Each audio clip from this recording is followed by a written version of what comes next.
Hi, my name is Daniella. I am a current social work student in my fourth year of study. I have been providing and continue to provide care for my elderly grandfather who was diagnosed with Alzheimer's disease.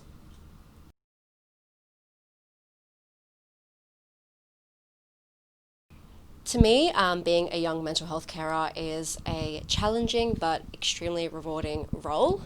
I have not always considered myself to be a young carer.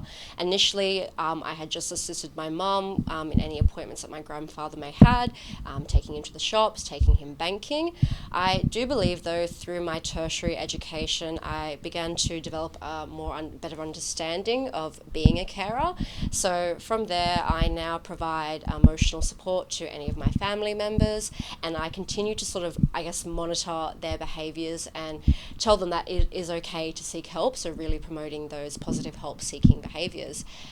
One part of my role, which was quite significant, was when my grandfather was diagnosed. I did have to speak with other family members about his diagnosis, which was quite a tense conversation.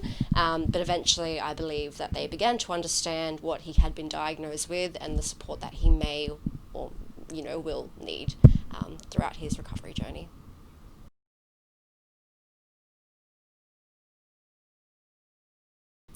So, apart from myself being a part-time carer, my mum is a full-time carer for my grandfather. Again, we did not identify ourselves as carers initially. It was just sort of a responsibility that she had taken on, and I think that definitely does stem from our cultural values and beliefs, where the female in the family does tend to take on the responsibility of somebody who is unwell. It wasn't until my grandfather was admitted into Concord Mental Health Centre that we really began to identify ourselves as carers and familiarise ourselves with the responsibilities that we would need to take on.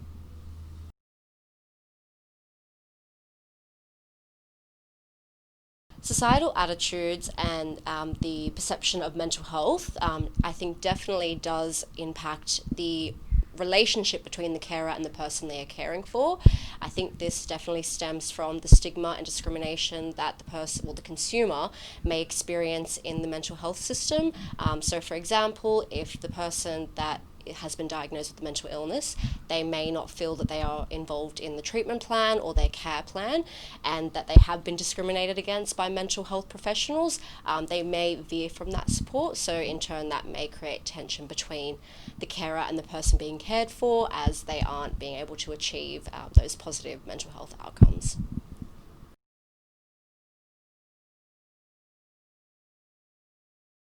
There have been a number of strategies that have helped me to build my resilience. So, for me personally, seeking professional help from a counsellor has been very beneficial, but also just establishing a support network at the university too, being able to speak with any lecturers or tutors or even just my peers in what I may be experiencing in a confidential and safe setting. For my mother, this hasn't been as easy.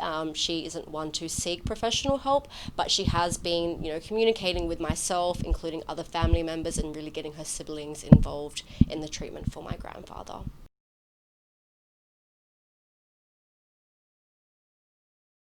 One piece of advice that I would give to other young carers is to really focus on your physical and mental well-being.